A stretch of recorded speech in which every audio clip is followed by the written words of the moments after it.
सर्व लोकांचं स्वागत. त्याचबरोबर या मुलाखतीचं थेट प्रक्षेपण जे सगळे पुणेकर बघतायत आणि लाईव्ह स्ट्रीम जे सोशल मीडियावर बघतायत त्याही सगळ्यांचं मनापासून स्वागत. आणि देवेंद्रजी, आपलंही मनापासून पुण्यात थँक्यू. स्वागत. खूप खूप धन्यवाद. पुणेकरांच्या वतीने प्रश्न विचारायला मला सांगितलंय. खरं तर जरा धडकीच भरली आहे, कारण मी पुण्याची नसून पुण्याची सून आहे. तर सगळी सासरची मंडळी समोर जज करायला बसली आहेत असं मला वाटतंय. काही चूक भूल झाली तर आत्ताच मी आधीच माफी मागते. सगळ्यात पहिला प्रश्न हाच आहे की काय म्हणताय देवाभाऊ? देवाभाऊ काही म्हणत नाही, देवाभाऊचं काम बोलतं. वा,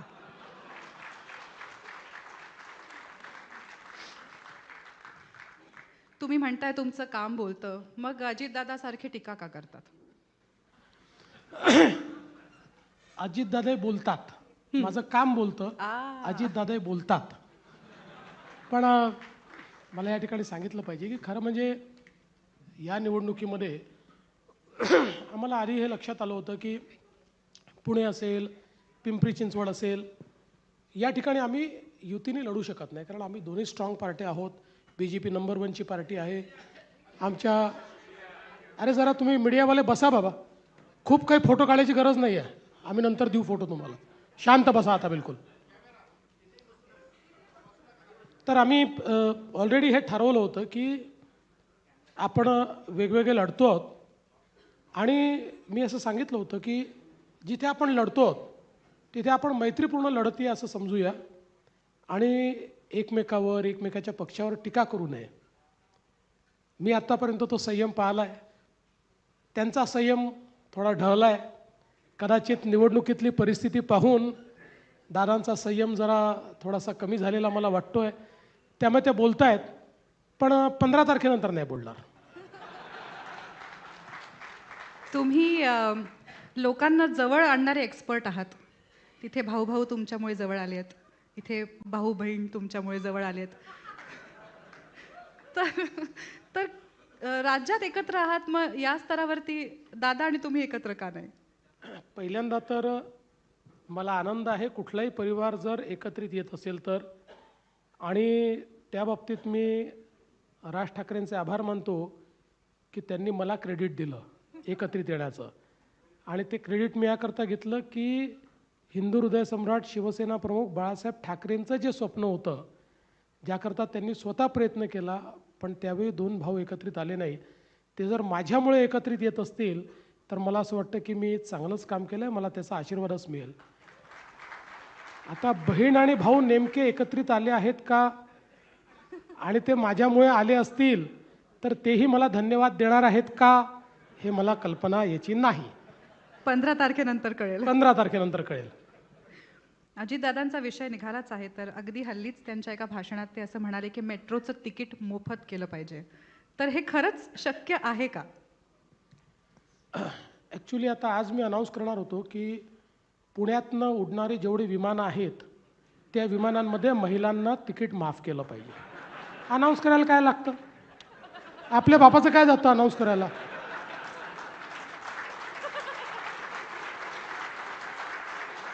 असं आहे. अनेक वेळा बघा, आम्ही राजकीय क्षेत्रातले लोक आहोत. अनेक वेळा निवडणुकीच्या जिंकण्याच्या डेस्परेशनमध्ये ज्यावेळी आम्हाला माहिती असतं की निवडून येता येत नाही, अशा परिस्थितीत आम्ही काही जाहीरनामे काढतो, त्या जाहीरनाम्यांमध्ये काही म्हणतो. पण तरी माझं म्हणणं आहे, किमान पब्लिकचा विश्वास बसेल अशा तरी गोष्टी म्हटल्या पाहिजे ना, म्हणजे आपण करू शकू. आता मेट्रो ही काही एकट्या राज्याची नाही आहे, मेट्रो केंद्राची देखील आहे. मेट्रोमध्ये जी मेट्रोची बॉडी असते त्याचे अध्यक्ष हे केंद्रीय सचिव असतात आणि MD हे महाराष्ट्रातले असतात. दुसरं, कुठल्याही मेट्रोला ज्यावेळेस आपण त्याचं फेअर फिक्सेशन करतो, कायद्याने त्याची फेअर फिक्सेशन कमिटी तयार झाली आहे, आणि त्या फेअर फिक्सेशन कमिटीलाच ते अधिकार आहेत, कायद्याने दिले आहेत. म्हणजे उद्या माझ्या मनात आलं की तिकीट माफ करून टाकायचं आहे तरी मला करता येत नाही. ती फेअर फिक्सेशन कमिटी सांगते इतका खर्च आहे, ऑपरेशनल तरी खर्च निघाला पाहिजे, समजा जर हा खर्च या ठिकाणी तुम्ही काढणार नसाल आणि कन्सेशन द्यायची असतील तर तुम्ही कुठनं पैसे देणार आहे सांगा. आणि म्हणून ज्या गोष्टी आपल्या हातातच नाहीत त्या गोष्टींची आश्वासनं. आणि मी तुम्हाला एक सांगतो, मी पुणेकरांना जवळून ओळखतो. पुणेकर जे आहेत हे वेळेवर टॅक्सेस भरणारे लोक आहेत. आता तो ऑनलाईनचा जमाना आहे, पण मी ते देखील बघितलेलं आहे की जेव्हा एकमेव शहर की ज्या शहरामध्ये लाईन लावून टॅक्सेस भरणारे, लाईन लावून विजेची बिलं भरणारे, ते केवळ या पुण्यामध्ये बघितलं आहे. पुणेकरांना मोफत नको आहे, पुणेकरांना रिलायबल आणि डिपेंडेबल हवं आहे. पुणेकरांना उत्तम अशा प्रकारचे मेट्रोची सेवा, उत्तम अशा प्रकारची बसची सेवा हवी आहे. या सगळ्या सेवा चांगल्या झाल्या पाहिजेत ही पुणेकरांची अपेक्षा आहे. त्याकरता जो काही मिनिमम खर्च आहे तो पुणेकर देतील. म्हणून मला असं वाटतं की म्हणजे हे जे आश्वासन आहे ते आश्वासन आहे हे पुणेकरांनी समजलं आहे. जे पूर्ण होऊ शकत नाही हे त्यांना माहिती आहे, पण पुणेकरांची त्याच्यावर नाराजी नाही, कारण त्यांना माहिती आहे की त्या ठिकाणी ते निवडून येणार नाही आहेत. तुम्ही मुंबईत मेट्रो आणली, नागपुरात आणली, पुण्यातही आणली. शहर बदललं की माणसं बदलतात, वृत्ती बदलते, थोडी थोडी कामाची पद्धत बदलते. तर ह्या तिन्ही शहरांमध्ये काय वेगवेगळे अनुभव आले हे काम करत असताना? निश्चित वेगवेगळे अनुभव होते. बघा, नागपूरची मेट्रो आणणं अतिशय सोपं होतं. त्या ठिकाणी मेट्रो आणली, एक नागपूर मेट्रो नावाची कंपनी तयार केली आणि त्यातनं त्याचं काम सुरू केलं. गडकरी साहेब होते, मी होतो, आम्ही सगळं ते काम सुरू केलं. त्यानंतर पुण्याची मेट्रो जी थोडी आमच्या आधी घोषित झाली होती, म्हणजे मोदीजींनी घोषणा केली होती की ही मेट्रो करायची आहे. पण इथे थोडा वाद चालला होता त्या संदर्भात, कारण शेवटी पुणेकर हे विचारवंत लोक आहेत आणि विचारवंतांचं एकमत करणं हा देखील एक कठीण कार्य आहे. कारण असं नाही की मी म्हणजे टीका करत नाही, पण इतक्या बारीक बारीक गोष्टींमध्ये पुणेकर जातात आणि प्रत्येक गोष्टीचे एक्सपर्ट्स इथे आहेत. त्यामुळे त्या सगळ्या एक्सपर्ट्सला कन्व्हिन्स करणं हे फार कठीण काम होतं. शेवटी एक बैठक आम्ही घेतली. गडकरी साहेब मला म्हणाले की देवेंद्र, हे असं होणार नाही, तू मुख्यमंत्री म्हणून बैठक बोलव, मी त्या बैठकीत येतो, आपण हा निर्णय करू. आणि त्या बैठकीत सगळ्यांचं म्हणणं ऐकून घेतलं आणि शेवटी आम्ही सांगितलं आता ही मेट्रो अशीच होईल, यापेक्षा वेगळी होणार नाही आणि आता मी करणार आहे. आणि मग मी ते कामही नागपूर मेट्रोला दिलं. आता नागपूर मेट्रो त्याचं नाव याकरता होतं की नागपूरला पहिल्यांदा त्यांनी काम चालू केलं म्हणून त्याच कंपनीचं नाव नागपूर मेट्रो होतं. लगेच पुण्यातले आमचे काही मित्र माझ्या अंगावर आले, बघा नागपूरला काम दिलं, हे काम होणारच नाही. मग मी देखील थोडा पुणेकरांसारखा वागलो आणि नागपूर मेट्रो या कंपनीचं नाव महामेट्रो कंपनी केलं आणि महामेट्रोला ते काम दिलं. आणि मी तुम्हाला सांगतो की एकदा काम सुरू झालं मग मात्र पुणेकरांनी इतकी त्याच्यामध्ये मदत केली, कारण शेवटी एक मेट्रो करताना किती त्रास होतो आपल्याला, पण इतकी मदत केली की देशामध्ये फास्टेस्ट मेट्रोचा रेकॉर्ड नागपूरचा होता, त्याहीपेक्षा फास्ट पुण्याची मेट्रो त्यानंतर तयार झाली. आणि मुंबई? हां, मुंबईचं तर Mumbai is a very professional city. त्यामुळे मुंबईमध्ये पब्लिकचा त्रास नसतो.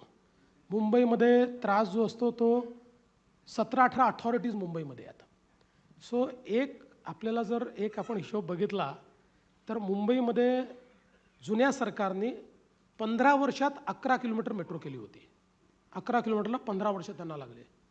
आणि मी ज्यावेळेस या मेट्रोचं मुंबईच्या प्लॅनिंग केलं आणि काम सुरू केलं, 5 वर्षामध्ये 437 किलोमीटरच्या मेट्रोचं प्लॅनिंग करून काम सुरू केलं. त्यातलं जवळपास 200 किलोमीटरचं काम आता पूर्ण होत आहे.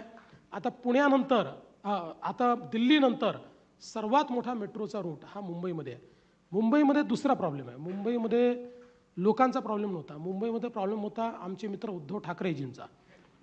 आमची मुंबईची जी अंडरग्राऊंड मेट्रो आहे ही फास्टेस्ट पूर्ण केली आम्ही, आणि अचानक त्यांनी त्या मेट्रोमध्ये त्या मेट्रोकरता जी काही आरेमध्ये झाडं कापायची होती त्याच्यावर त्यांनी आक्षेप घेतला. आक्षेप घेतल्यावर मी त्यांना समजवलं की बाबा, त्यांना हे दाखवलं की तुमच्याही काळात ज्यावेळेस म्हणजे मागच्याही काळात जी काही कमिटी झाली होती असं सगळ्या कमिट्यांनी हेच म्हटलेलं आहे, आपल्याला याच्याशिवाय काही दुसरा पर्याय नाही आहे. शेवटी कोर्टात गेलो, सुप्रीम कोर्टात गेलो. सुप्रीम कोर्टामध्ये गेल्यानंतर सुप्रीम कोर्टाने पहिल्यांदा परमिशन दिली. त्या परमिशनने आपण काही झाडं कापले, तिथलं काम सुरू करणार, तेवढ्यात सरकार बदललं. सरकार बदलल्याबरोबर त्यांनी त्याच्यावर स्थगिती दिली आणि स्थगिती दिल्यानंतर त्यांनी एक कमिटी तयार केली, ते मुख्यमंत्री असताना 1.5-2 वर्ष ती कमिटी चालली. त्या कमिटीने रिपोर्ट दिला आणि त्या कमिटीने आपल्या रिपोर्टमध्ये सांगितलं की आरेची जागाच परफेक्ट जागा आहे, याशिवाय दुसरी जागा नाही आहे. याचं नाव जरी आरे असलं तरी हे रिझॉर्ट फॉरेस्ट नाही आहे, हा त्याच्या बाहेरचा भाग आहे. फॉरेस्ट आणि आरेची जी जागा जिथे आपण मेट्रो करतो आहे त्याच्यामध्ये अनेक बिल्डिंगांना त्या ठिकाणी मंजुरी केली आहे, दिलेली आहे आणि अनेक मजली बिल्डिंग्स त्या ठिकाणी उभ्या आहेत. त्यामुळे इथे करायला काही हरकत नाही. तरी त्यांनी काही त्या संदर्भात ऐकलं नाही. मग परत सुप्रीम कोर्टापर्यंत आम्ही लढलो.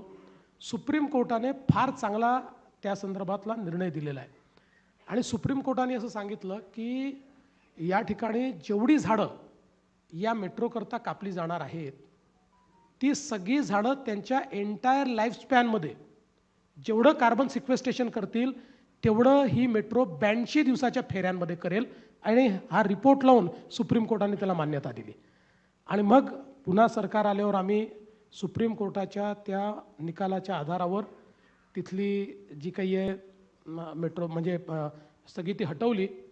फक्त त्याचा परिणाम एवढा झाला की जी अंडरग्राऊंड मेट्रो आम्ही 3.5 वर्षात पूर्णत्वाकडे नेली होती ती 3 वर्ष लेट झाली आणि त्याची कॉस्ट केवळ या कारशेडमुळे जी थांबवून ठेवलं होतं 10,000 कोटी रुपयांनी वाढली. 10,000 कोटी म्हणजे 10,000 कोटी रुपयाचा भूर्दंड. असं आहे की पर्यावरणप्रेमी सगळेच आता आम्ही आहोत, एकही झाड कापताना आम्हालाही दुःख होतं, पण ही झाडं कापल्याशिवाय मेट्रो शेड होऊ शकत नव्हतं. आणि जर मेट्रो हे त्या झाडांपेक्षा जास्त चांगलं पर्यावरणाला सोल्युशन असेल, बरं ही झाडं कापली तर नुसती झाडं कापली का, त्याच्यात 10 पट झाडं लावली जी वाढली आहेत, ज्याचा रिपोर्ट आम्ही दिलेला आहे. आत्ताही सुप्रीम कोर्टात ज्यावेळेस आम्ही गेलो होतो त्यावेळेस सुप्रीम कोर्टाने विचारलं, त्याचा रिपोर्ट आम्ही दिला, ती झाडं मोठी झालेली आहेत त्याचे फोटोग्राफ्स आम्ही दिले. त्यामुळे मला असं वाटतं की केवळ इगो करता मुंबईमधल्या विशेषतः, पण जे आमच्या बाकी ओव्हरहेड मेट्रो होत्या त्याच्यामध्ये मात्र फार त्रास झाला नाही, कारण मी एक वॉर रूम तयार केली होती. त्या वॉर रूमच्या माध्यमातून महाराष्ट्रातले सगळे मेट्रो प्रोजेक्ट्स आम्ही मॉनिटर करायचो. त्यामुळे मुंबईमध्ये ज्या 18 ऑथॉरिटीजची परमिशन घ्यावी लागते त्या सगळ्यांना एका टेबलवर बसवायचो आणि सांगायचो की तुमच्या काय अडचणी आहेत ते इथे सांगा, इथे आणि आत्ता मला परमिशन पाहिजे आहेत. असं म्हटल्यानंतर 3-4 महिन्यात त्या परमिशन्स यायच्या. आज पु ल देशपांड्यांना विशेष आनंद होत असेल. योगायोगाने 2 नागपूरकर जे आता मुंबईकर आहेत पुणेकरांसमक्ष संभाषण करतायत. वा. आणि या तिन्ही लोकांच्या वैशिष्ट्यांबद्दल तुम्ही आत्ता बोललात. आत्ता बोलता बोलता आरेचा विषय आला आणि मला पटकन त्याचं इक्विव्हॅलंट पुण्याचं डोक्यात आलं. पुण्याच्या टेकड्या. पुण्याच्या टेकड्यांना घेऊन गेल्या अनेक वर्षांपासनं खूप वेगवेगळ्या बाजूंनी वादविवाद सुरू आहेत. तुम्हीच इनफॅक्ट टेकड्यांबद्दल त्यांच्या संरक्षणाबद्दल कायदे पास केले होते, त्याच्या बाजूने तुम्ही होता. तर आता बऱ्याच जणांचं असं म्हणणं आहे की आता तुम्हीच का आमच्या टेकड्या आमच्यापासून हिरावून घेताय, तर काय सांगाल? टेकड्या बिलकुल हिरावल्या जाणार नाहीत. उलट आमचा तर प्रयत्न आहे की टेकड्यांवर जे काही अतिक्रमण आहे त्यांचं पुनर्वसन झालं पाहिजे. त्याच्याकरताही काही जागा आपण आयडेंटिफाय केलेल्या आहेत आणि या टेकड्या टिकल्या पाहिजेत अशा मताचाच मी आहे. मुळामध्ये एक गोष्ट आपण समजून घ्या की याच्यामध्ये एक हिलटॉप हिलस्लोपचा प्रश्न आहे, दुसरा प्रश्न BDPचा आहे आणि एकूणच त्याच्यावर झालेला स्लमचा प्रश्न आहे. आता ज्यावेळेस आपण एखादा विकास आराखडा तयार करतो तर विकास आराखडा तयार करताना त्या विकास आराखड्यामध्ये पुढच्या 10 वर्षाकरता 15 वर्षाकरता कुठल्या झोनमध्ये विकास होऊ शकतो त्या झोनचं आपण झोनिंग करतो. कुठे आपण R झोन करतो, कुठे आपण कमर्शियल करतो, कुठे आपण ॲम्युनिटीजचा झोन करतो, असे सगळे झोन करतो. आणि 10 वर्षात जिथपर्यंत विकास पोचणार नाही असं आपल्याला वाटतं त्याला नो डेव्हलपमेंट झोन करतो. त्याला NDZ म्हणतात. NDZचा अर्थ नेव्हर डेव्हलपमेंट झोन असतो, तो नो डेव्हलपमेंट झोन असतो. या NDZचे 2 भाग असतात. एक नॅचरल एरिया असतो. हा नॅचरल एरिया जो असतो तो नो डेव्हलपमेंट म्हणजे तो नेव्हर डेव्हलपमेंट झोन असतो. आणि जो नॅचरल एरिया नसतो तो फक्त NDZ असतो, म्हणजे to be developed in the future.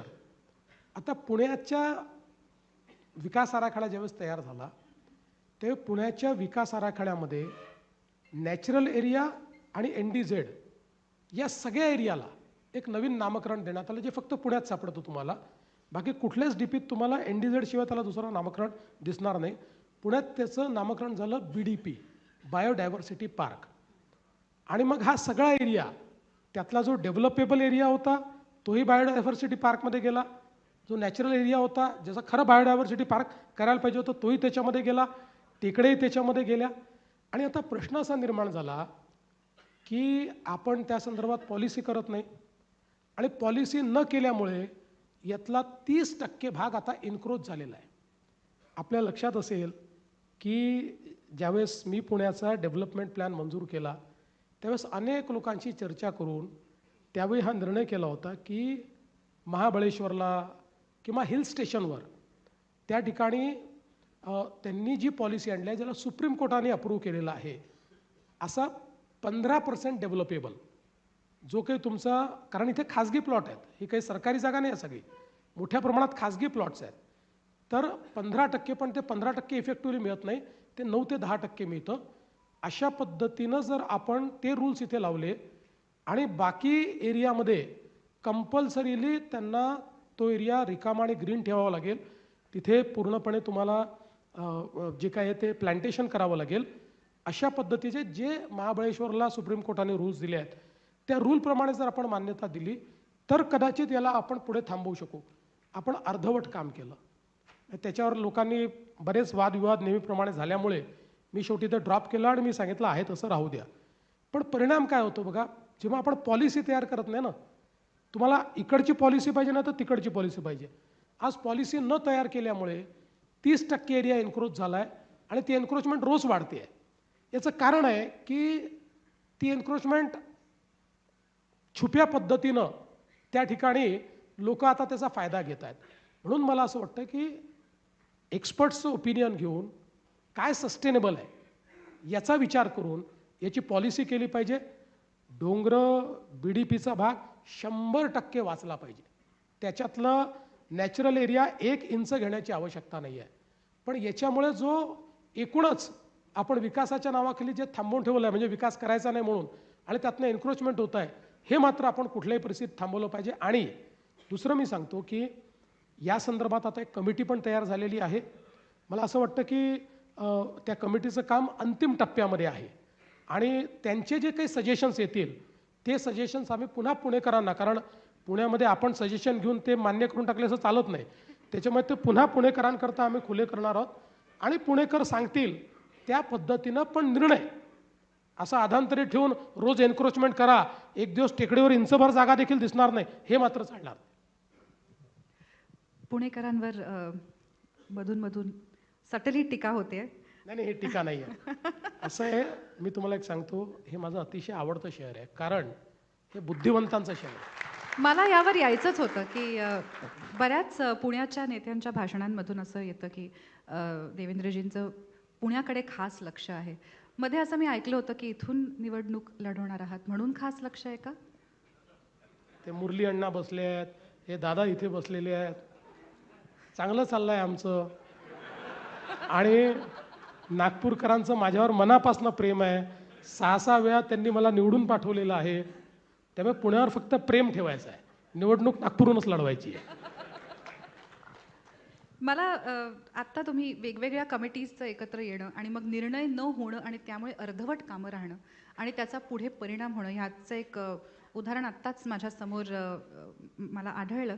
सिंहगडचा जो फ्लायओव्हर झाला त्याला व्हायला ऑलमोस्ट 2-2.5 वर्ष लागली, त्यामुळे खूप वाहतूक खोळंबली, खूप लोकांना त्रास झाला. तो फ्लायओव्हर झाला, आता खूप आनंद होतोय आणि आता तो मेट्रोच्या पिलर्ससाठी परत फोडण्यात येणार आहे.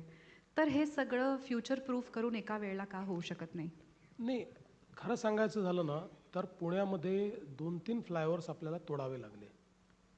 याचं कारण, मी कोणावर मला टीका करायची नाही, तर परत म्हणाल निवडणूक आहे म्हणून टीका करताय, पण काही फ्लायओव्हर्सचं डिझाईन पुण्यामध्ये बिनडोकपणे केलं. बिनडोकपणेच म्हणेन मी. म्हणजे काही आता तुम्ही बघा, आम्ही किती फ्युचरचा विचार करतोय.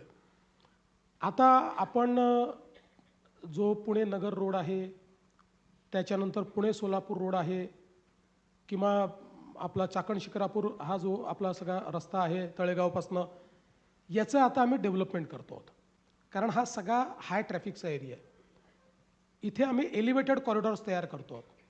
मी आधीच मीटिंग घेतली. मी म्हटलं उद्या इथे मेट्रो पोचणारच आहे, त्यामुळे एलिव्हेटेड कॉरिडॉर करताना एकत्रित विचार करायचा आणि म्हणून तिथलं प्लॅनिंग आम्ही एकत्रित केलेलं आहे. खाली रस्ता असेल, त्याच्यावर एलिव्हेटेड रोड असेल आणि त्याच्यावर मेट्रो असेल. एका सिंगल पिलरवर हे उभं राहील. 60% पैसे आपण वाचू.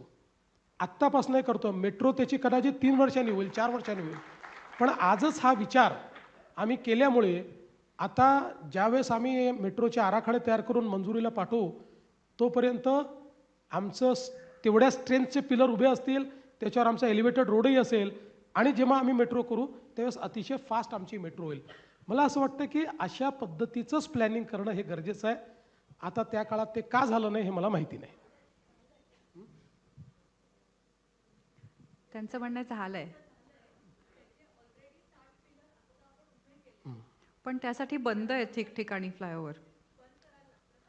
मग हेच आधीपासनं माझा बेसिकली हाच प्रश्न होता की ह्याचा आधीपासनं विचार नाही. आता तुम्ही एकाच पिलरवर दोन्ही जाणार आहे. ओके. वाहतूक हा एक अत्यंत कठीण विषय आहे पुणेकरांसाठी. तुमच्याच एका 5 जानेवारीच्याच भाषणात तुम्ही उल्लेख केला होता की 32 प्रमुख रस्ते आहेत पुण्यात आणि पुण्याच्या एकूण क्षेत्रफळाच्या तुलनेत मुख्य रस्ते हे 9% आहेत, जे 18 ते 20% असले पाहिजेत आणि त्यांच्यावर 80% वाहतुकीचा भार आहे. तर हा प्रॉब्लेम कसा सोडवायचा? नाही, खरंच आहे की एकूण मोठी शहरं जर आपण बघितली तर त्याच्या तुलनेत पुणे हे 500 स्क्वेअर किलोमीटरचं शहर आहे. म्हणजे it is one of the म्हणजे बिगेस्ट अर्बन ॲग्लोमरेशन. महानगरपालिकेचं सांगतो, बाहेरचा विषयच बोलत नाही मी, अगदी पुणे महानगरपालिकेचं क्षेत्र.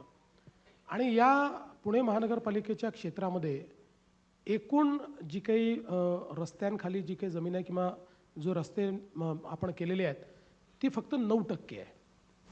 आणि या 9% फक्त रस्त्यांमुळे आत्ताचा जो ट्रॅफिक आहे हा त्या रस्त्यांच्या कॅरिंग कॅपॅसिटीपेक्षा खूप जास्त झालेला आहे.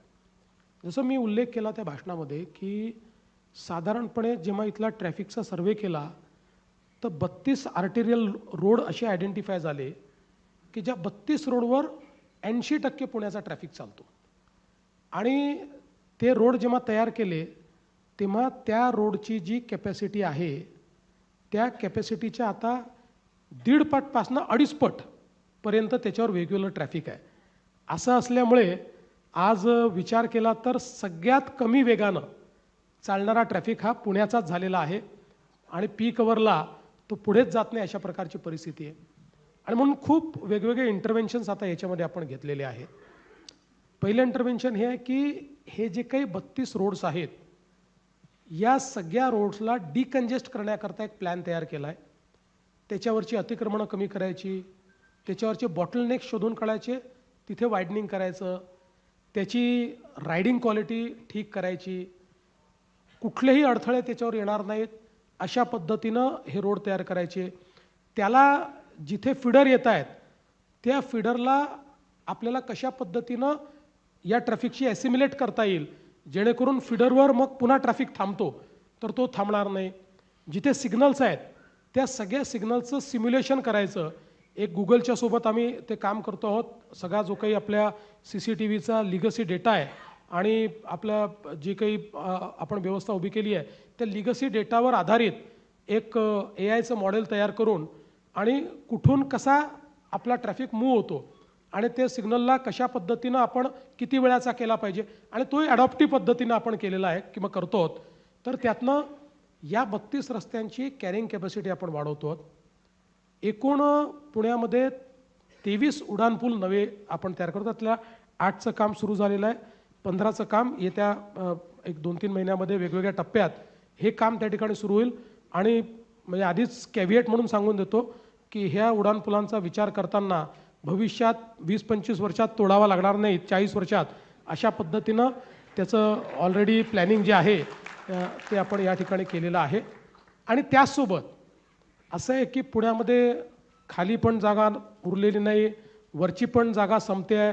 म्हणून आता पुण्याला एक पाताल लोक तयार करणार होता मी. म्हणजे पुण्यामध्ये टनेल्सचं एक जाळं आम्ही तयार करणार आहोत. आणि हे ज्यावेळेस मी सांगितलं तर अनेक लोकांना वाटलं की आता निवडणूक आहे म्हणून मी सांगतोय, असं नाही आहे. म्हणून मी मुद्दाम तेवढाच एक कागद या ठिकाणी घेऊन आलो की त्याचं कंप्लीट प्लॅनिंग हे आम्ही या टनेलचं केलेलं आहे. एकूण जर आपण विचार केला तर या ठिकाणी 56 किलोमीटरचे टनेल्स हे आम्ही तयार करणार आहोत. ज्याच्यामध्ये आपण जर विचार केला तर येरवड्यापासून तर कात्रजपर्यंतचा टनेल आहे, जो स्वारगेट रेसकोर्स वगैरे अशा सगळ्या भागात जाणारा एक टनेल आहे. जगताप डेअरीपासून सिंहगड रोड, पाषाण, कोथरूड, कात्रज, त्यानंतर औंध संगमवाडी, जो खडकीकडनं अशा पद्धतीचा एक आपण टनेल, अशा प्रकारे जवळपास 54 किलोमीटरचे टनेल्स आहेत आणि एकूण 32,000 कोटी रुपयाला लागणार आहेत. त्या संदर्भात त्याचं डिझाईन पण तयार झालेलं आहे. त्याच्या सगळ्या गोष्टी म्हणजे त्याचं एकूण इंटिग्रेशन जे आहे प्लॅनिंग हे देखील सगळं आपण केलं आहे.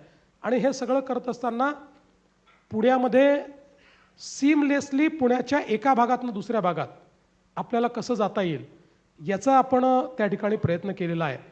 आणि यासोबत मागच्या काळामध्ये आपण पुणे रिंग रोडचं काम चालू केलं.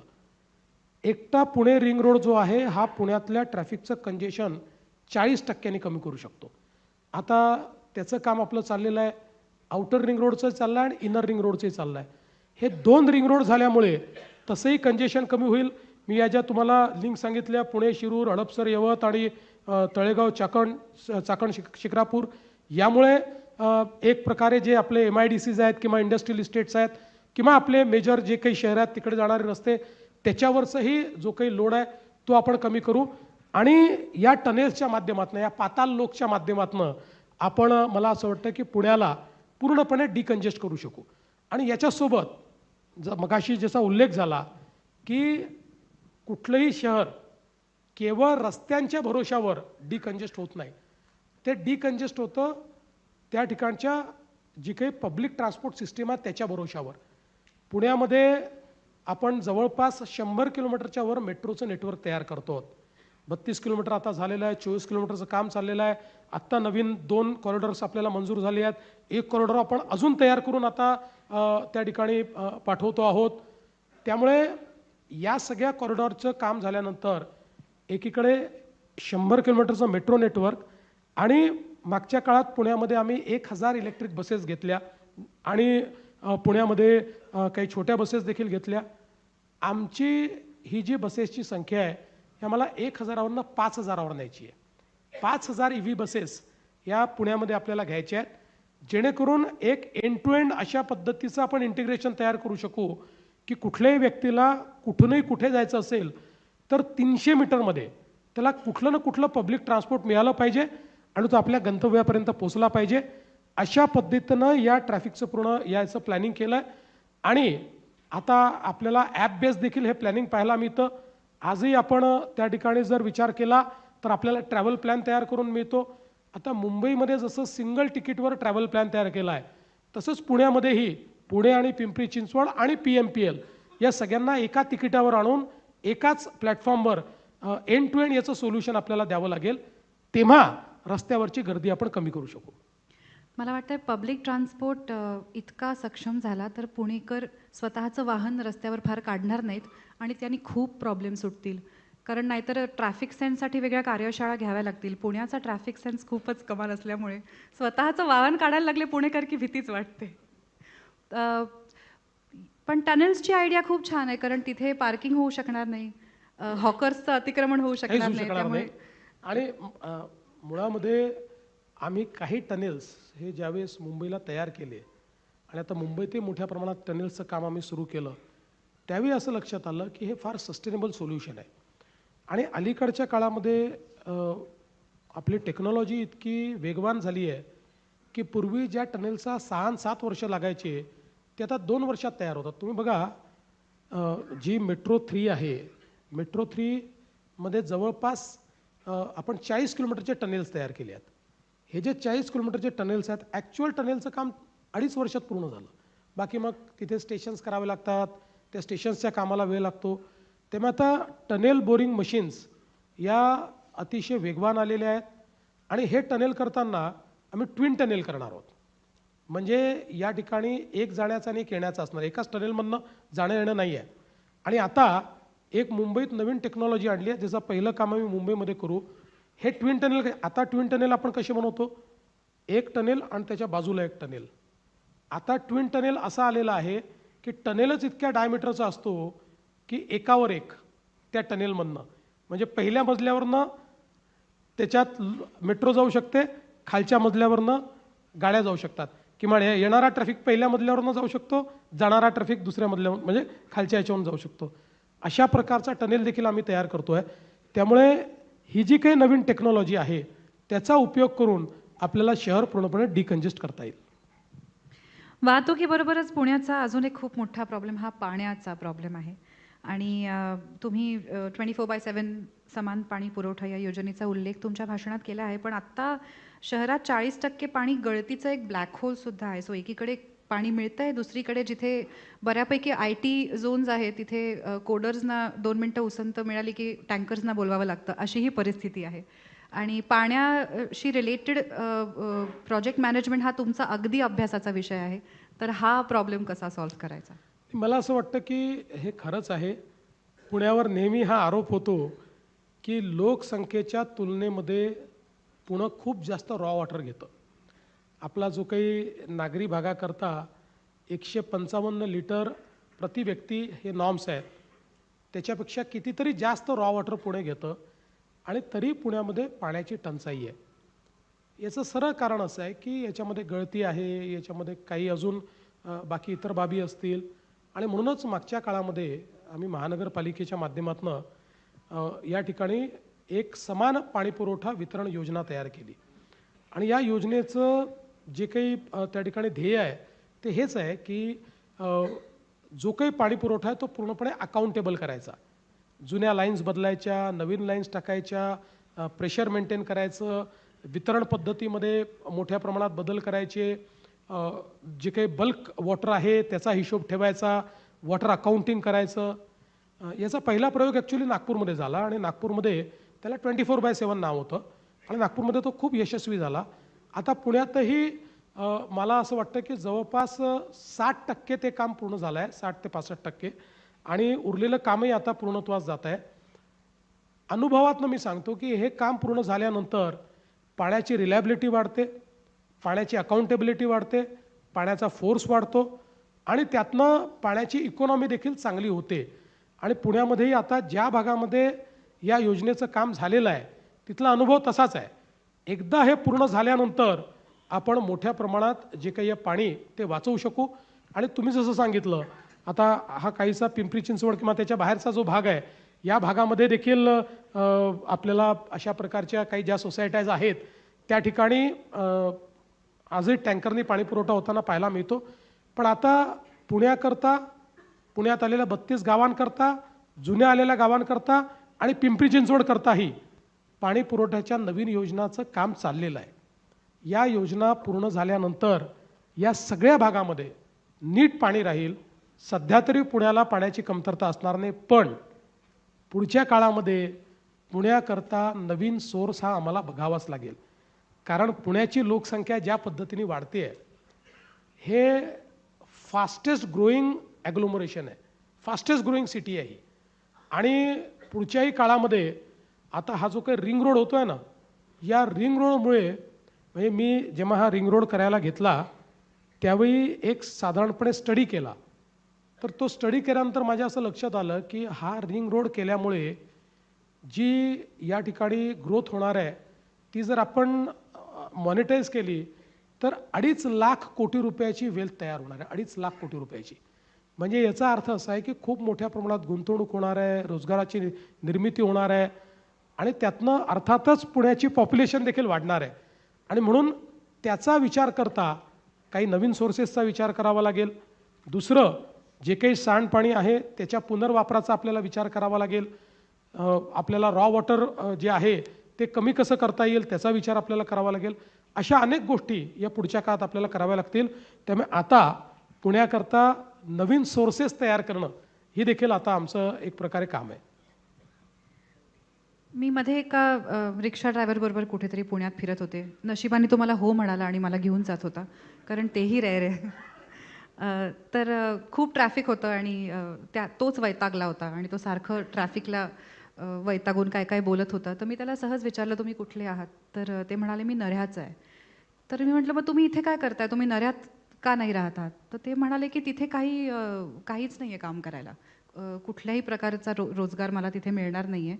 म्हणून मग मी पुण्यात येऊन रिक्षा चालवतो." तर मला हेच विचारायचं होतं, की बऱ्याचदा जेव्हा आपण डेव्हलपमेंटबद्दल बोलतो, तेव्हा त्या सेंट्रल झोनबद्दल त्याच्याबद्दल खूप फोकस असतो. कारण तुमचे मतदार जास्त तिथे, डेव्हलपमेंट तिथे जास्त. पण ह्या सगळ्या बाकीच्या नवीन गावांचा ज्याच्यात आता समावेश झाला आहे 23 गावांचा आणि मग परत 11 गावांचा. तर हे डिसेंट्रलायझेशन कधी होणार आणि तिथे रोजगार उपलब्ध करून देणे, तिथे वेगवेगळ्या संधी उपलब्ध करून देणे, ह्याचा विचार तुम्ही करताय का? नाही, हा विचार आपण केलेलाच आहे.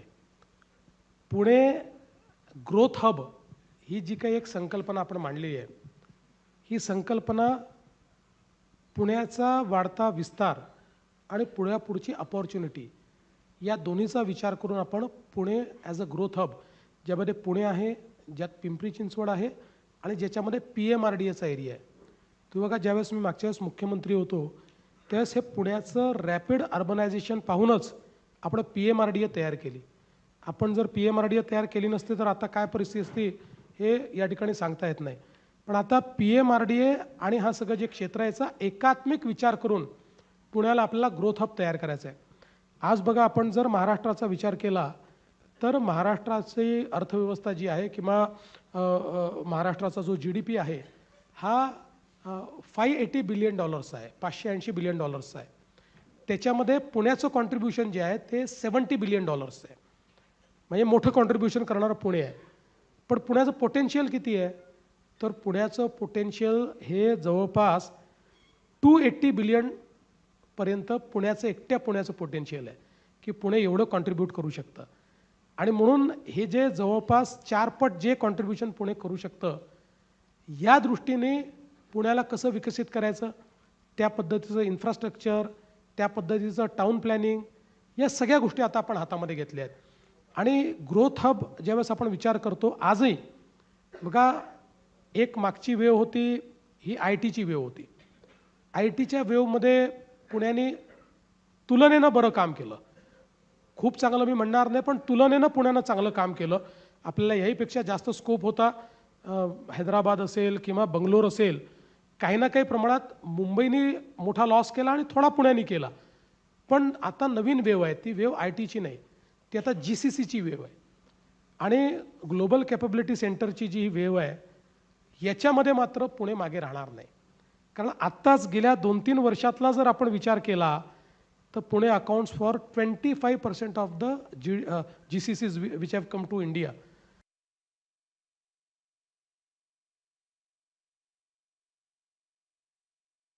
आणि म्हणून आम्ही पुण्यापासून नवी मुंबईपर्यंतचा कॉरिडॉर हा एक GCCचा कॉरिडॉर म्हणून या ठिकाणी तयार करण्याचा प्रयत्न करतो. आणि मला असं वाटतं की या दृष्टीने इतक्या मोठ्या प्रमाणात जॉब्स या ठिकाणी तयार होतील आणि हे सगळे जॉब्स या वाढत्या एरियातच तयार होतील. कारण आता आपण प्लॅनिंग करतो, जसं मी तुम्हाला एक उदाहरण सांगतो की आपण ज्यावेळेस PMRDA क्षेत्राचं पहिल्यांदा प्लॅनिंग केलं त्यावेळेस सुवर्ण जोरांग सारखी जी सिंगापूर प्लॅनिंग अथॉरिटी आहे त्याला आपण आणून त्याचं प्लॅनिंग केलं. अर्थात उद्धवजीचं सरकार आल्यानंतर त्यांनी ते रद्द केलं, मग काहीतरी वेगळा प्लॅन तयार केला. मग आता पुन्हा शिंदेजींशी मी बोललो आणि आम्ही तो प्लॅन रद्द केला. आता पुन्हा जो जुरांगचा प्लॅन आहे त्याच्यावर आम्ही नव्याने आता तो प्लॅन आताच्या परिस्थितीमध्ये आताच्या ELU प्रमाणे आम्ही तो तयार करतो. तर आता पुण्यामध्ये एक सस्टेन्ड अशा पद्धतीनं प्लॅनिंग आणि इन्व्हेस्टमेंटची स्ट्रॅटेजी केली आहे. म्हणजे मी तुम्हाला सांगू इच्छितो की हे तर 32,000 कोटी रुपये वेगळे, पण आता पुढच्या 5 वर्षामध्ये पुणे महानगरपालिकेच्या वतीनं जी आपण इन्व्हेस्टमेंट करणार आहोत ती देखील 44,000 कोटी रुपयाची आहे. 44,000 करोड, म्हणजे जी मेट्रोपेक्षा अजून वेगळी आहे, जी विविध क्षेत्रामध्ये आपण करतोय. त्यामुळे आताच आपला जो अप्रोच आहे हा कोणीतरी नगरसेवक सांगतो म्हणून हे काम कर, कोणीतरी मुख्यमंत्री सांगतो म्हणून ते काम कर, आमदार सांगतो म्हणून हे काम कर, असा नाही आहे. तर एक पूर्ण आपण इन्व्हेस्टमेंटचा प्रोग्राम तयार केला, त्याचा इन्व्हेस्टमेंटचा प्लॅन तयार केला, त्याचे रिसोर्सेस आपण आयडेंटिफाय केले आणि 2030 सालापर्यंत पुढच्या 5 वर्षामध्ये हे 44,000 कोटी रुपये आपण इन्व्हेस्ट केल्यानंतर एक चांगली सस्टेनेबल सिटी म्हणून पुण्याकडे आपल्याला पाहता येईल. मध्ये एकदा मी माझ्या एका मित्राकडे गेले आणि दिवाळीचं सगळं डेकोरेशन पाहिलं आणि किल्ला दिसला नाही. तर मी त्याला विचारलं, किल्ला का नाही रे बाबा केला? तर तो म्हणाला, मी केला होता, तो आता रिडेव्हलपमेंटला गेलाय. तर पुण्यात जवळपास प्रत्येक गल्लीत एक बिल्डिंग रिडेव्हलप होते. त्याने 2-3 वेगवेगळे प्रॉब्लेम्स निर्माण झालेत. मी पुन्हा एकदा ते सांगते पुणेकरांसमोर. एक म्हणजे प्रचंड धूळ, त्याच्यामुळे वाढत जाणारा AQI, ज्याचा आपल्या सगळ्यांनाच त्रास होतोय. आवाज, वेगवेगळ्या प्रकारचं प्रदूषण, आणि ज्या ठिकाणी बंगल्यात किंवा सोसायटीजमध्ये 5, 10, 15 कुटुंब राहत होती, तिथे आता 16 मजल्यांच्या इमारती उभ्या राहणार आहेत. तेवढ्या सगळ्या लोकांची कॅरिंग कॅपॅसिटी त्या रस्त्याकडे, त्यांच्या सुवेजकडे, पाणी पुरवठ्याकडे आहे का? ह्या सगळ्या गोष्टींचा विचार पुणेकर तर करतायतच, तुम्ही करताय का? आणि काय उपाय आहेत? नाही, निश्चित आपण त्याचा विचार करतोय. कारण तुम्ही म्हणता ते खरं आहे. आज आपल्या शहरांमध्ये आपल्याला पर्यावरणाचा विचार करणं हे फार गरजेचं आहे. आणि पुण्याचा एअर क्वालिटी इंडेक्स जो आहे तो अतिशय चिंताजनक झालेला आहे, यात काही दुमत नाही. पण एअर क्वालिटी इंडेक्स जर आपल्याला चांगला करायचा असेल तर त्याला एक 360 डिग्री सर्क्युलर इकॉनॉमीचा अप्रोच लागतो, ज्यामध्ये water quality, air quality, solid waste management या सगळ्या गोष्टी अंतर्भूत करून आपल्याला त्या गोष्टी कराव्या लागतात. आता पुणे महानगरपालिकेने एक क्लायमेट ऍक्शन प्लॅन हातामध्ये घेतलेला आहे. पिंपरी चिंचवडने देखील तो केलेला आहे. पुण्याच्या क्लायमेट ऍक्शन प्लॅनमध्ये आता याच वर्षी जवळपास 230 कोटी रुपये ते या क्लायमेट ऍक्शन प्लॅनचा भाग म्हणून करतायत. पण हा मोठा क्लायमेट ऍक्शन प्लॅन आहे. आता काही पुण्याचे जे काही इंटरव्हेन्शन्स आहेत, हे इंटरव्हेन्शन्स निश्चितपणे मला असं वाटतं की पुण्याला त्या ठिकाणी चांगलं करतील. उदाहरणादाखल आता पुण्यामध्ये जवळपास 1100 MLD जे सिवेज हे आपल्या नदीमध्ये जातं आणि आपल्या वॉटर क्वालिटीला प्रदूषित करतं. त्याच्यातनं आपली एअर क्वालिटी प्रदूषित होते आणि क्वालिटी ऑफ लाईफ त्याच्यामुळे अफेक्ट होतं. मागच्या काळामध्ये आपण नदी सुधार कार्यक्रम हातामध्ये घेतला आणि मोठ्या प्रमाणात STPची निर्मिती सुरू केली. आता जवळपास पुढच्या वर्षीच्या जूनपर्यंत यातला मेजर पोर्शन हा आपण पूर्ण करू. आणि मग आज जे काही अनट्रीटेड सिवेज हे सगळं आपल्या नदीमध्ये चाललंय, नाल्यांमध्ये चाललंय, वेगवेगळ्या इंटरसेप्टर्समध्ये चाललेलं आहे. हे जवळपास मॅक्सिमम आपण ट्रीट करून त्याच्यामध्ये टाकू. थोडंसं त्याही नंतर राहील, त्याचे अजून काही प्रोजेक्ट हातामध्ये घेतले आहेत, ते पूर्ण व्हायला अजून पुढचे 2 वर्ष लागणार आहेत. पण याच्यामुळे आपण जो काही वॉटर क्वालिटी आहे ती वॉटर क्वालिटी आपण सुधारू शकू आणि त्यातनं आपण या प्रदूषणावर मोठ्या प्रमाणात काम करू शकू. दुसरं आहे घनकचऱ्याचं व्यवस्थापन. कारण आपल्याकडे आपण बघा वर्षानुवर्ष डम्पिंग करत राहिलो. सगळ्यात जास्त ग्रीन हाऊस गॅसेस हे डम्पयार्ड्स त्या ठिकाणी त्याचं एमिशन करतात आणि इतक्या मोठ्या प्रमाणात आपण डम्पिंग करत राहिलो. पण आता जेव्हापासनं मोदीजींनी स्वच्छ भारत योजना सुरू केली आणि जसं आपल्याला नदी सुधार कार्यक्रमात जायकाच्या माध्यमातून 2000 कोटी रुपये मिळाले, तसंच मोदीजींनी आपल्याला या सगळ्या स्वच्छ भारत योजनेमध्ये मोठ्या प्रमाणात निधी दिला. आणि आज त्याच्यातनं पहिलं काम काय होतंय तर सगळे जे डम्पयार्ड आहेत यातली लिगसी वेस्ट जी आहे त्याचं बायोमायनिंग करायचं, त्याचं कॅपिंग करायचं आणि ती जागा रिक्लेम करायची. म्हणजे जो काही पोटेन्शियल बॉम्ब तिथे आहे, आज फॉर्च्युनेटली टेक्नॉलॉजीजमुळे गडकरी साहेबांचं एक फार आवडतं वाक्य आहे की nothing is waste, everything is wealth. Circular इकॉनॉमीचं हेच तत्व आहे. त्यामुळे ही लिगसी वेस्ट जी आहे ही पण आता आपल्याला त्या ठिकाणी वेल्थमध्ये कन्व्हर्ट करता येते. त्यामुळे त्याचं काम चाललेलं आहे. 1 वर्षामध्ये पुण्याचे जेवढे डम्पयार्ड्स आहेत जुने, त्या सगळ्या डम्पयार्डचं कॅपिंग आणि त्या ठिकाणचं बायोमायनिंग हे आपण पूर्ण करणार आहोत. पुढच्या काळामध्ये डम्पिंग करावं लागू नये म्हणून आपण काही व्यवस्थाही केल्या आहेत. कचऱ्याचा वेल्थमध्ये कन्व्हर्ट करण्याकरता कचऱ्यापासून विद्युत निर्मितीचा प्रकल्प या ठिकाणी झालेला आहे. काही पेलेट्सचा प्रकल्प देखील या ठिकाणी झालेला आहे. आणि आता दुसऱ्या टप्प्यामध्ये ही जी काही कॅपॅसिटी आहे पुण्याची ती अजून 700 टनांनी आपण वाढवतो. अजून 700 टन्स पुण्यामध्ये सॉलिड वेस्टचं जे काही डिस्पोजल आहे हे सायंटिफिक पद्धतीने करण्याकरता ती कॅपॅसिटी आपण उभी करतो. ही कॅपॅसिटी उभी राहिल्यानंतर साधारणपणे डम्पिंगची आवश्यकता पडणार नाही. साधारण याचं तत्व असं आहे की 7 दिवसाचा कचरा हा, कारण ते कचरा रॉ मटेरियल आहे या सगळ्या व्यवस्थेचं, म्हणून केवळ 7 दिवसाचा कचरा त्या ठिकाणी ठेवायचा, बाकी कचरा, त्यामुळे वास संपून जातो. दुसरं असं आहे की कचरा उचलणे. या कचरा उचलण्यामध्ये जे ट्रान्सफर स्टेशन्स आहेत, ह्या ट्रान्सफर स्टेशन्समुळे एक मोठं प्रदूषण, एअर पोल्युशन जे आहे हे एअर पोल्युशन होतं. ते ट्रान्सफर स्टेशन्स हे सगळे ऑटोमॅटिक कसे होतील, ते सगळे मेकनाइज कसे होतील, या दृष्टीने एक इनिशिएटिव्ह पुण्यामध्ये घेतलेला आहे. पुढच्या काळामध्ये झिरो गार्बेज करण्याकरता जी काही योजना आहे त्या योजनेमध्ये सगळ्या ट्रान्सफर स्टेशनचं मेकनायझेशन हे देखील आपण करतो. त्यामुळे सॉलिड वेस्ट मधनं जी काही एअर क्वालिटी आपली खराब होते त्याच्यावर आपण एक कुठेतरी हे आणणार आहोत. आणि त्यासोबत दुसरं एअर क्वालिटीला सगळ्यात जास्त खराब करणारे आपल्या वाहनं आहेत. पुण्यामध्ये दरवर्षी 4 ते 5 लाख वाहनांची वाढ होते. सगळ्यात fastest growing market is Pune. पण त्याचं उत्तर पब्लिक ट्रान्सपोर्ट आहे. दुसरं, आज फॉर्च्युनेटली म्हणजे पुणेकर हे तसं एखादी गोष्ट फास्ट अडॉप्ट करतात. आज आपण जर टू व्हीलरचा विचार केला तर सगळ्यात जास्त टू व्हीलर पुण्यामध्ये ईव्ही होत आहेत. आता नवीन टू व्हीलर जे लोक घेतात ते ईव्ही घ्यायला लागलेले आहेत. आता हळूहळू आपण ईव्ही कारचं मार्केट, महिंद्राने खूप सुंदर कार काढल्या, म्हणजे मी तर असं म्हणेन की गरिबाची टेस्ला आहे ती महिंद्राची कार. इतकी चांगली कार त्यांनी त्या ठिकाणी काढलेली, अनेक कंपन्यांनी काढलेल्या आहेत. त्यामुळे हळूहळू आपल्याला आपलं जे व्हेकल्स आहेत या पण ईव्ही कडे न्याव्या लागतील. आणि पब्लिक ट्रान्सपोर्ट हा आपण मेट्रो केल्यानंतर, आणि म्हणून गेल्या 4-5 वर्षात सातत्याने मी आज जोर दिला, पुणे असो किंवा कुठलंही शहर असो, इथे डिझेलच्या बसेस घ्यायच्या नाहीत, पेट्रोलच्या बसेस घ्यायच्या नाहीत. सीएनजी असेल तर सीएनजी वर चालवा, आणि नाही तर इलेक्ट्रिक बसेस घ्यायच्या.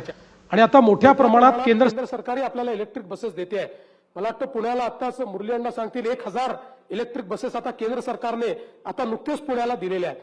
त्यामुळे हे ज्यावेळेस पब्लिक ट्रान्सपोर्ट, म्हणजे वी आर द बिगेस्ट पोल्युटर, हे सगळं पब्लिक ट्रान्सपोर्ट हे बिगेस्ट पोल्युटर आहे. हे सगळं ज्यावेळी आपण ईव्हीवर नेऊ किंवा अल्टरनेट फ्युएलवर नेऊ त्यावेळी पुन्हा एकदा हे जे काही प्रदूषण आहे हे प्रदूषण कमी येईल. आणि मग चौथा मुद्दा जो महत्वाचा तुम्ही मांडला, आता नव्याने आपण कन्स्ट्रक्शन करता एसओपीज तयार करतो. कारण हे खरंच आहे की पुणे रिडेव्हलप होणारच आहे. जुनं पुणे आहे त्या पुण्यामध्ये रिडेव्हलपमेंट होणार आहे, आणि 30, 40, 50 वर्षानंतर ती आपली गरजही बदलते. या रिडेव्हलपमेंट करता आता कन्स्ट्रक्शनचे काही नॉर्म्स आपण तयार करतो, काही आहेत, पण काही एसओपी नव्याने तयार करतो की ज्या ग्लोबली अप्रूव्ड अशा प्रकारच्या एसओपीज आहेत, त्या एसओपीच्या वापराशिवाय तुम्हाला कन्स्ट्रक्शन करता येणार नाही. म्हणजे जसं आता आपण वेगवेगळ्या परमिशन्स घेतो तशी तुम्हाला तेही एक कंप्लायन्स करावा लागेल. आणि ते जर केलं तर उडणारी धूळ किंवा त्यातनं तयार होणारं प्रदूषण, त्यातनं खराब होणारी एअर क्वालिटी ही देखील आपल्याला ठीक ठेवता येईल. असा एक मल्टीप्रॉंग अप्रोच त्याच्यामध्ये आपण घेतलाय की ज्यातनं ही पुण्याची एअर क्वालिटी, आणि म्हणून मी म्हटलं की पुढचे 5 वर्ष आता जी इन्व्हेस्टमेंट आहे ही सस्टेनेबल इन्व्हेस्टमेंट करायची आहे, आणि क्लायमेट प्रूफ अशा पद्धतीनं आपल्याला किंवा क्लायमेटचं संवर्धन करणारी अशा प्रकारचीच इन्व्हेस्टमेंट करायची. पुण्याला संस्कृतीचं माहेरघर म्हणतात आणि इथे कलेला खूप महत्व आहे.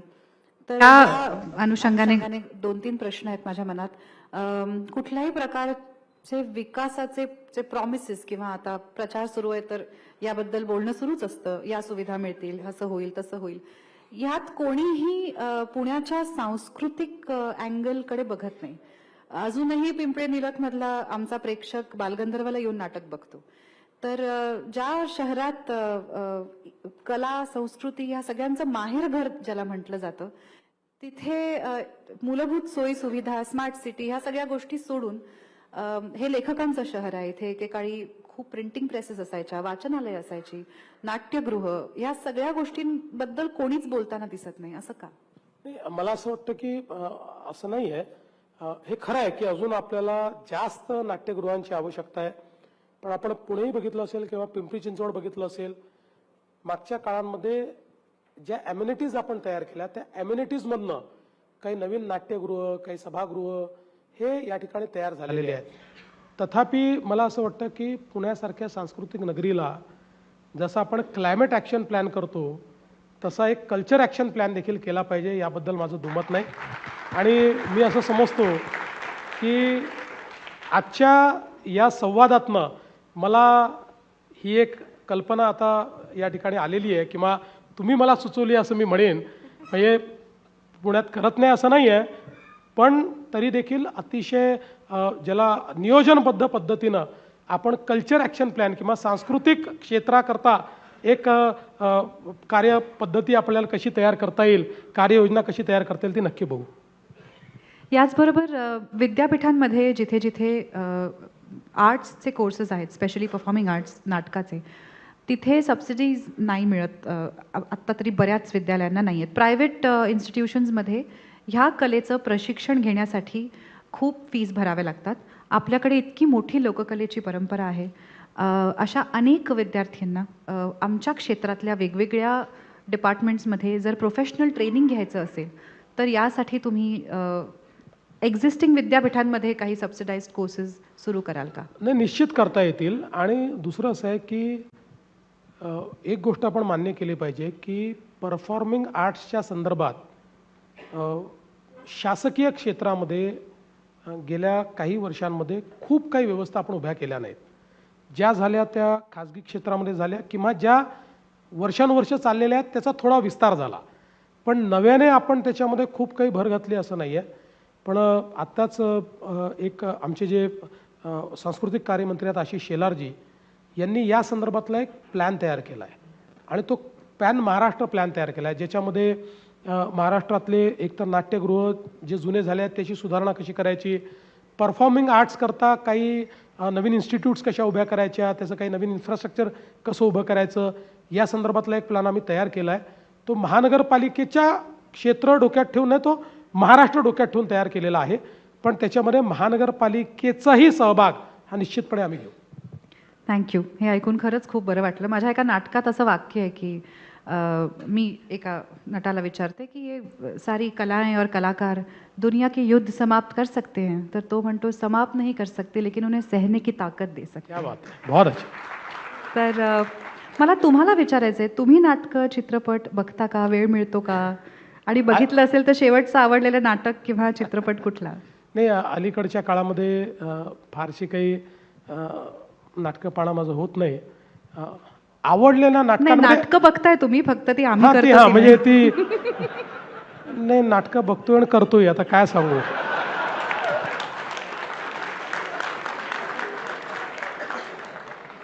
पण तुम्हाला सांगतो की म्हणजे पूर्वी खूप नाटकं बघायचो आणि म्हणजे मला आवडलेल्या नाटकांपैकी मी काही फार सिरियस माणूस नाही आहे. मला थोडं त्यामुळे सही रे सही जे नाटक होतं ते मला खूप आवडलं होतं. ते अजून माझ्या मनामध्ये नेहमी असतं, अजूनही पाहायची ती इच्छा होते. आणि खरं तर मला तुम्हाला खोटं सांगत नाही, मला नाटकाची जी आवड लागली किंवा नाटकं पाहायला लागलो तर लहान असताना मी नव्हेच पाहिलं होतं आणि तेव्हा माझं ते समजण्याचं फार वय नव्हतं, पण मला ते इतकं आवडलं होतं आणि तेव्हापासून मी मराठी नाटकं पाहायला लागलो. खूप त्याच्यानंतर नाटकं बघितली आणि आता राजकारणामध्ये इतके लोक मला भेटतात की त्यांना विचारलं असं का केलं तर ते म्हणतात तो मी नव्हेच. पण तुम्हाला एखादं नाटक किंवा सिनेमा आवडला तर तुम्ही आवर्जून तो रेकमेंड करता का लोकांना? हां, करतो ना. मला असं कळलंय तुमच्या काही खास नागपूरच्या मित्रांकडनं की तुम्ही एक चित्रपट पाहिला, तो तुम्हाला इतका आवडला की तो तुम्ही सगळ्यांना रेकमेंड केला आणि इतका रेकमेंड केला की तुम्हाला जर तिकीट काढायचं नसेल तर मी तिकीट काढून देतो, पण हा चित्रपट तुम्ही बघायलाच पाहिजे असं म्हणून अनेक लोकांना सुदामा टॉकीजला पाठवलं आणि तो चित्रपट खूप वाईट होता. नागपुरी भाषेत म्हणायचं तर टुकार होता. आणि त्यानंतर हे सगळे मित्र आले परत देवेंद्रजींकडे. बरं, गेलेही यासाठी होते की देवेंद्रजींनी रेकमेंड केले तर चांगला असेल बाबा सिनेमा. परत आले आणि त्यांच्याशी भांडू लागले की का तू असा वागलास, तर ते काय म्हणाले हे तेच सांगतील. असं मी 3-4 वेळा केलं. एखादा चित्रपट आवडला नाही आणि अगदी फ्लॉप चित्रपट असला की मैं अकेला क्यों सहूं ही आपली भूमिका होती. त्यामुळे जो भेटेल त्याच्याकडे त्या चित्रपटाचं असं मार्केटिंग करायचो मी, अशी तारीफ करायचो की तो गेलाच पाहिजे. आणि जाऊन आल्यानंतर तो परत विक्टीम व्हायचा. त्यामुळे तो मग माझा त्या क्राईममधला साथीदार व्हायचा. मग आम्ही दोघं मिळून अजून 3-4 लोकांना पाठवायचो. असं 3-4 सिनेमांचं आम्ही केलं आहे. हे एक वेगळंच मल्टी लेवल मार्केटिंग. वा वा वा. चित्रपटांचा विषय निघाला आहे तर एक गोष्ट मी विचारल्याशिवाय खरंच राहू शकणार नाही. माझ्या इंडस्ट्रीतले सगळ्यांना मला उद्या तोंड दाखवायचं आहे. हल्लीच एका चित्रपटाच्या बाबतीत हे झालं होतं. एका नावावरून वाद झाला आणि त्या चित्रपटाला सेन्सॉर बोर्डचं सर्टिफिकेशन होतं. त्या नावावरून जी याचिका दाखल केली होती ती फेटाळून लावलेली होती. त्याची कोर्टाची ऑर्डर होती. असं असून सुद्धा त्या चित्रपटाला नाव बदलावं लागलं. हे फक्त ह्यासाठी झालं की काही फ्रिंज एलिमेंट्स तिथे येऊन नॅशनल टी व्हीवरती त्यापैकी एका व्यक्तीने असं सांगितलं होतं की सेन्सर बोर्ड काही देव नाही. तर जर शासनाच्या परव्ह्यू खाली येणाऱ्या एका संस्थेनी आम्हाला सर्टिफाय केलं असेल, कोर्टाची ऑर्डर असेल, तर मग आम्ही कोणाकडे जायचं अशा वेळेला? नाही, तुम्ही आमच्याकडेच या, कोणा दुसऱ्याकडे जाऊच नका. यापूर्वी अनेक वेळा असं घडलं की सेन्सर बोर्डाने सर्टिफिकेट दिल्यानंतर काही लोकांनी अनाऊन्स केलं आम्ही हा पिक्चर चालू देणार नाही. मी कधी त्याच्या मेरिटमध्ये गेलो नाही. माझं म्हणणं स्पष्ट असतं, सेन्सर बोर्डाने जर सर्टिफिकेट दिलं आहे तर तो सिनेमा चालला पाहिजे. आणि तुम्हाला आवडला नाही तर कोर्टात जा, कुठल्याही लिगल फोरमला जा, लिगल फोरममध्ये जाऊन त्याला अडकवा, पण चालू देणार नाही हे योग्य नाही. त्यामुळे गेल्या म्हणजे जितके काळ मी गृहमंत्री आहे तितक्या काळात अशी ज्या वेळेस वेळ आली आम्ही चालू देणार नाही, त्यावेळी मी ती चित्रपटांना त्या ठिकाणी संरक्षण देऊन चालवलं. माझं असं मत आहे की कायद्याने तुम्ही कुठलाही प्रतिवाद करा, बिना म्हणजे हातात कायदा घेऊन जर प्रतिवाद असेल तर माझ्यातला गृहमंत्री जागा होईल आणि तो त्या ठिकाणी ॲक्शन घेईल. तुम्ही गृहमंत्री म्हटलं तर मला हा मुद्दा आठवला. हल्लीच एक आरोप झाला आहे तुमच्यावर की पुण्यात अनेक गुन्हेगारांना उमेदवारी दिली गेली आहे. तर एक गृहमंत्री म्हणून तुम्हाला ह्यावर काय प्रतिक्रिया व्यक्त करावीशी वाटते? नाही, हे मला असं वाटतं की कोणाला तरी आवडलाय प्रश्न. नाही, सगळ्या पुणेकरांना आवडलेला प्रश्न आहे हा. आणि मलाही हा प्रश्न पडलेला आहे की यांना उमेदवारी देण्याची आवश्यकता काय आहे. इतके 60 लाख पुणेकर आहेत, त्या 60 लाख पुणेकरांमध्ये अशीच माणसं का मिळाली हाही प्रश्न आहे. खरं तर मला कधी कधी असं वाटतं की आपण एकीकडे सगळे म्हणतो गुन्हेगारी संपली पाहिजे, सगळ्यांच्या मनात आहे. अनेक वेळा तर मी भाषणं ऐकली आहेत की पुण्यातली कोयता गँग संपवा, पुण्यातली गुन्हेगारी संपवा, पुण्यातली गुन्हेगारी संपली नाही तर मी पोलीस आयुक्त तुमच्यावर कारवाई करीन. अशी भाषणं केल्यानंतर मग त्याच गुन्हेगारांना तिकीटं द्यायची आणि त्यांच्या समर्थनार्थ बोलायचं, हे किती चुकीचं आहे. अतिशय मला असं वाटतं की हे पुणेकरांना बिलकुल आवडणार नाही. तुम्ही त्यातनं काही मार्ग काढा. बघा, मी तर या निवडणुकीत ठरवलं आहे कुठली टीका करायची नाही, मी टीका पण करत नाही. पण एक कुठेतरी माझ्यातल्या गृहमंत्र्याला देखील असं वाटतं की चाललं काय आहे की एकीकडे तुम्ही जर सांगताय की गुन्हेगारी संपली पाहिजे आणि दुसरीकडे गुन्हेगारांना तिकीटं आपण देतो आहोत आणि मग त्याच्यामध्ये या पार्टीत तो गेला आहे म्हणून दिला आहे आणि त्यांच्याशी अलायन्स आहे, या सगळ्या गोष्टीला अर्थ नाही आहे. मी तर असं म्हणेन की म्हणजे ही जी काही पद्धती आहे ना, तो एक गालिबचा शेर आहे की ताउम्र गालिब मैं यही भूल करता रहा, धूर चेहरे पर थी और आईना पोछता रहा. अशा पद्धतीचं हे आहे की आपण इकडे गुन्हेगारीवर बोलायचं आणि तिकडे गुन्हेगारांना तिकीटं द्यायची. मला असं वाटतं योग्य नाही आहे. गुन्हेगार निवडून आले तरीही जर ते गुन्हेगार असतील तर त्यांची जागा महानगरपालिका नसेल, ती जेलच असेल. फक्त तिकीटं देणं नाही, आय थिंक थोडंसं एम्पावरिंग पण होतं पुण्यात गुन्हेगारांचं. रस्त्यावरती 5-10 लोक दंगा करत असतील रात्री, तर आता हिंमत होत नाही त्यांना जाऊन असं सांगायची की तुम्ही हे रेसिडेन्शियल एरियामध्ये करू नका, कारण त्यांचा कोणाचा तरी कोणीतरी असतो. तर नाही, काळजी करू नका, या सगळ्यांची कंबर मोडणार आहे, कोणाला सोडत नाही. आपण अगदी शेवटाकडे आलो आहोत. 5च मिनिटं आहेत आपल्याला. अजिबातच हा कार्यक्रम वाढवता येणार नाही आहे, वेळच असा आहे. तर एक रॅपिड फायर प्रथेप्रमाणे करायलाच हवं नाही का? चला तर मग. दादा कोण? चंद्रकांत दादा की अजित दादा? पक्षामध्ये चंद्रकांत दादा, सरकारमध्ये अजित दादा. नाटक की सिनेमा? सिनेमा. कारण नाटक पाहायला वेळ कमी मिळतो, सिनेमा अर्ध्या रात्री डाउनलोड करून पाहता येतो. डेक्कनचं वैशाली का रुपाली? असं आहे की आपण पाणीपुरी सेवपुरी वाले लोक आहोत, त्यामुळे वैशालीच. वा. गणेशोत्सव पुण्यातला का मुंबईतला? गणेशोत्सव पुण्यातला.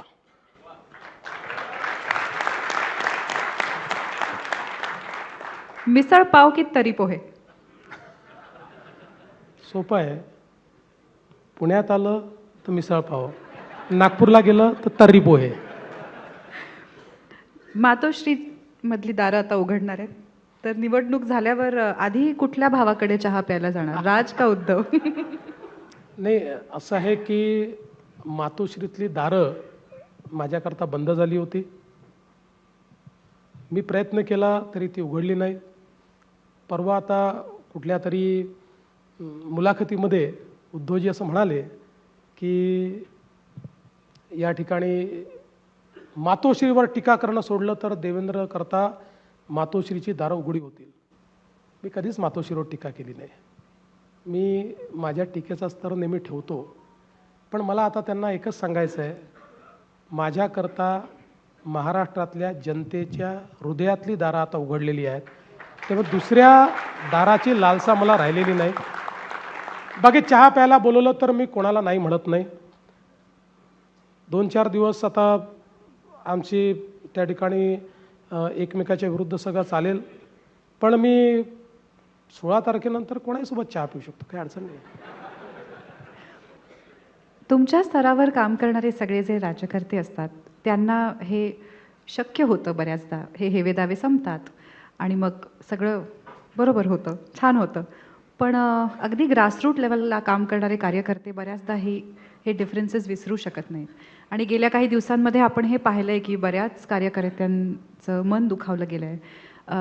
अनेक वर्ष निष्ठावंत असलेले तुमच्या पार्टीचे कार्यकर्ते काही खुश आहेत, काही नाही आहेत. तर शेवटच्या काही प्रश्नांमध्ये मला तुम्हाला असं विचारायचं आहे की तुमच्या पुण्याच्या भाजपाच्या कार्यकर्त्यांना काय सांगाल? बघा, हे राजकारणाचं क्षेत्रच असं आहे, कभी खुशी कभी गम. त्याच्यामुळे राजकारणामध्ये मी नेहमी असं सांगतो की the biggest virtue is patience. पेशन्सशिवाय इथे काही नाही. 10 गोष्टी मनासारख्या होतात तर 20 गोष्टी मनाविरुद्धही होतात. पण तरी देखील या क्षेत्रामध्ये आपल्याला जर टिकायचं असेल तर पेशंटली काम करत राहावं लागतं. आता या निवडणुकीच्या निमित्ताने आमच्यासमोर मोठा प्रॉब्लेम काय आला, 17ला निवडणूक झाली होती. प्रत्येक निवडणुकीनंतर एक नवीन पिढी तयार होते.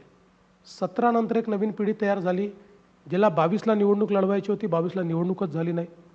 22पासून एक अजून नवीन पिढी तयार झाली आणि दोन्ही पिढ्या एकत्रितपणे 26च्या निवडणुकीत आम्हाला लढायचं आहे या दृष्टीने त्या ठिकाणी तयार होत्या.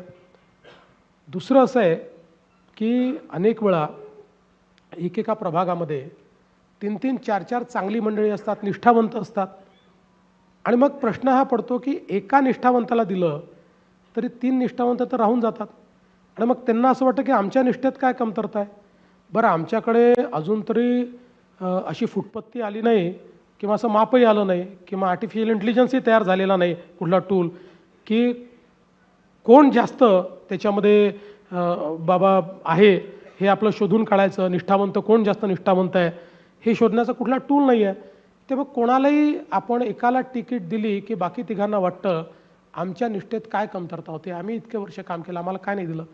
दुसरं एक अजून असतं, इलेक्शनमध्ये अनेक वेळा इलेक्टिव्ह मेरिट हा देखील विषय असतो.